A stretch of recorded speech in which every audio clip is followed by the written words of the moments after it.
Sir माजी में जैसे मियाँ साहब ने एक सरप्राइज़ दिया था कि वो बनीगाला चले गए, खान साहब से उन्होंने मुलाकात की थी, क्या इस बार भी ये मुमकिन है कि मियाँ साहब बराह रास्त इमरान खान से कोई रब्ता करें? कोई ऐसा सरप्राइज़ आप देख रहे हैं?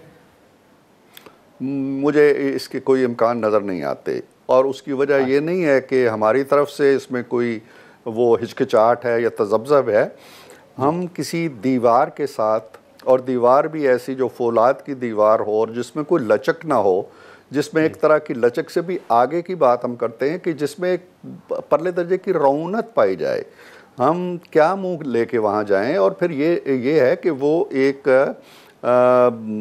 ऐसे कैदी नहीं है जिसके पीछे कोई सियासी इल्ज़ामात हैं, जिसके पीछे कोई गद्दारी या किराएदारी का कानून है, या के पीछे कोई रेफरेंसेस बने हुए हैं उस तरह के जिस तरह मियाँ साहब के बने थे। उनके मामलात बड़े मुख्तलिफ हैं, और उनके पीछे उनके सर के ऊपर मंडला रहा है 9 मई।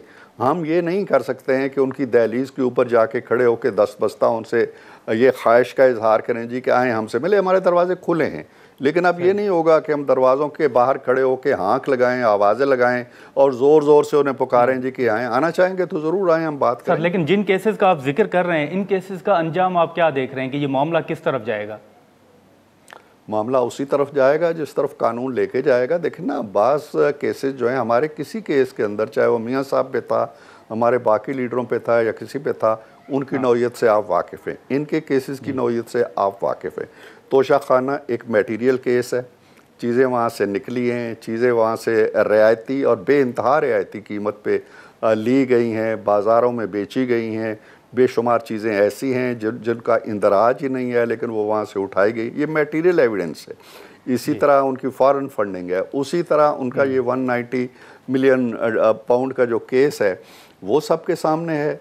रियायत दी गई है, ज़मीन उसके बदले ली गई है। तो इन चीज़ों से अगर वो ओहदा बरा होकर निकल के आते हैं ड्यू प्रोसेस के ज़रिए, तो हमें कोई एतराज़ नहीं है। हम तो ड्यू प्रोसेस में रहे हैं झूठे केसेस में भी, वो सच्चे केसेस के अंदर भुगते।